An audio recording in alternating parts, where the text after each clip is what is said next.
So I just got in that Grumpmeister and Indy are ready to start for the interview. So let's get right into it.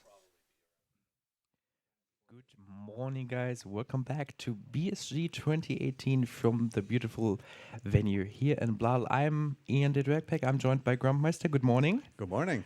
How are you doing today? I'm doing remarkably fine for someone who is living on 3 hours of sleep. But you already had a run tomorrow. How did that go? It actually went quite well. I had one mistake that was a bit sad and got a bit scary because it would have meant that I had to farm some more snowballs and would lose a lot of time, but I managed to salvage it. And I didn't miss any cutscenes, so that was amazing. That's really nice. So let's talk a little bit about how we actually started speedrunning.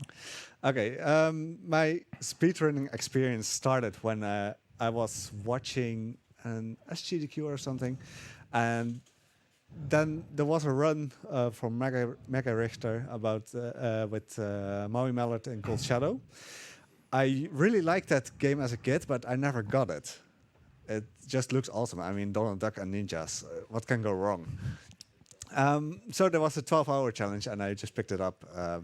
Got a okayish time. I never submitted it because I wasn't happy with it. And then it just basically died down. I tried to pick up a few games during the challenges again, but never really got back into it until the CDI games. Okay, before we actually go into the CDI, I would like to ask you how you actually found BSG. I found BSG when it was still under the old name. I think it was something like Lulendi or something. NLG. Oh, NLG, yeah.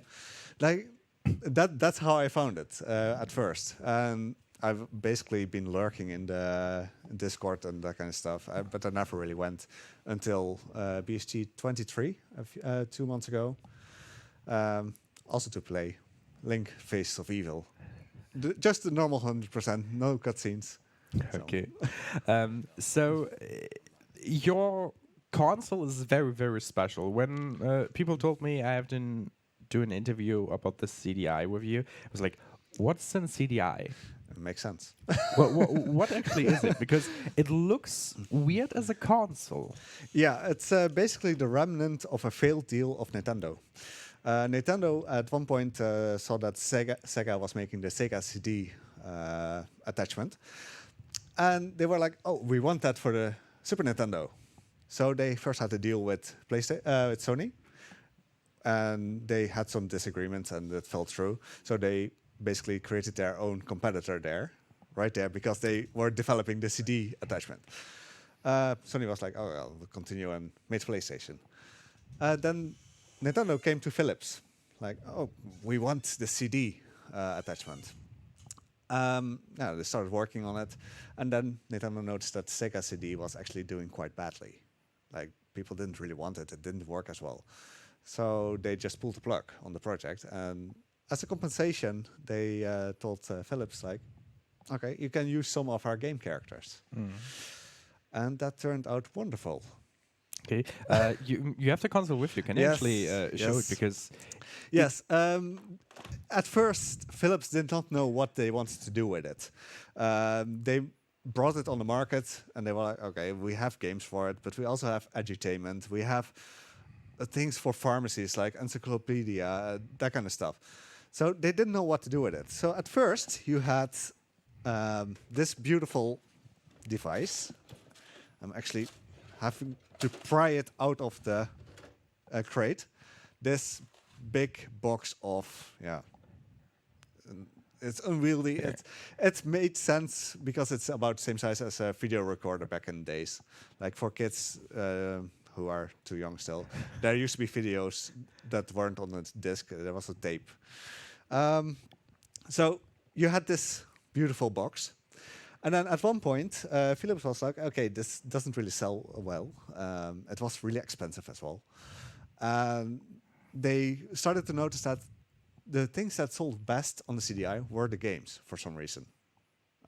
Don't ask me. So they came with a different line. This is a 210 model, and this is a 470 model, which is basically like CDI Slim. Um, they also made a 450 model, which is more like a top loader kind of thing, and that actually looks like a console. And to top it off, they also have a 370 model, which is a really rare model, but it's a portable CDI. Okay. Like it's this in a Game Boy like fashion. 2DS like I do have to say it really looks amazing. I mean, I used a DVD player back in the days as well, but uh, to think about that you can actually play games on that is quite impressive. You also have some games with you. I mean, two Yeah. of them we saw already. We will see you at the will see that, marathon. yeah. There's actually a different variety of games. Well, there's not many because it's a lot of the games are point and click, so I'm avoiding those. I don't want them as a speedrun.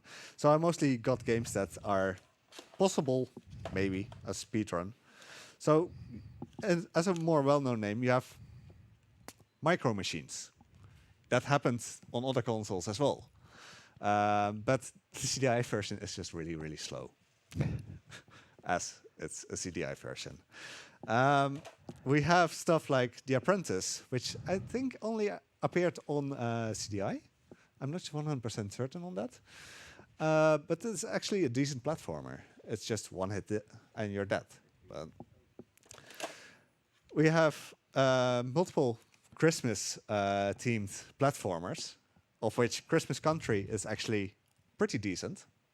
Like you have speed tag, you can actually run, and it moves decently. And there's a warp zone, like Mario. Nice. So this is a thing. Speaking of Mario, Hotel Mario. It is a thing. It is wonderful. It has amazing cutscenes as well. It's also incredibly difficult. So I'm not sure how quickly I will be speedrunning that, but it is still an option at one point. It is definitely amazing. I'm really a fan of like people who are individual, and with that kind of console, I think you can definitely consider yourself that. But why CDI? Well, basically, when I was a kid, it all started back then. While swimming, I actually fell off the slide and hit my head. So yeah, they had to sew it up. You can still see the remains there. Half a year later, I was playing at a puddle and throwing stones, and some kids on the other side decided to throw a brick. Another hit on the head. The doctors didn't think there would be anything permanent, but yeah, I think this is the proof. Something is wrong with me.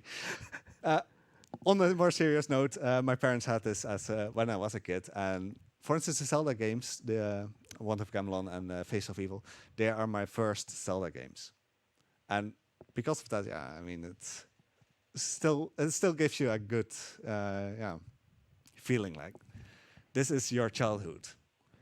Yeah, I really like it when people go with the non-mainstream way. So I'm really appreciating this very special console.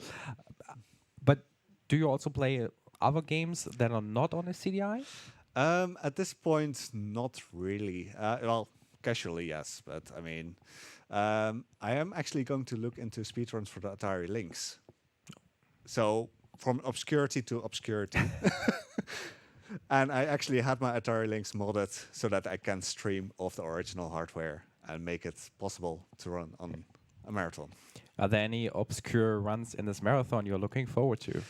And not really obscure runs. I am looking forward to the now Lufia 2 Ancient Cave race. That's actually... I liked Lufia as a kid as well. I played it for a bit with a borrowed game.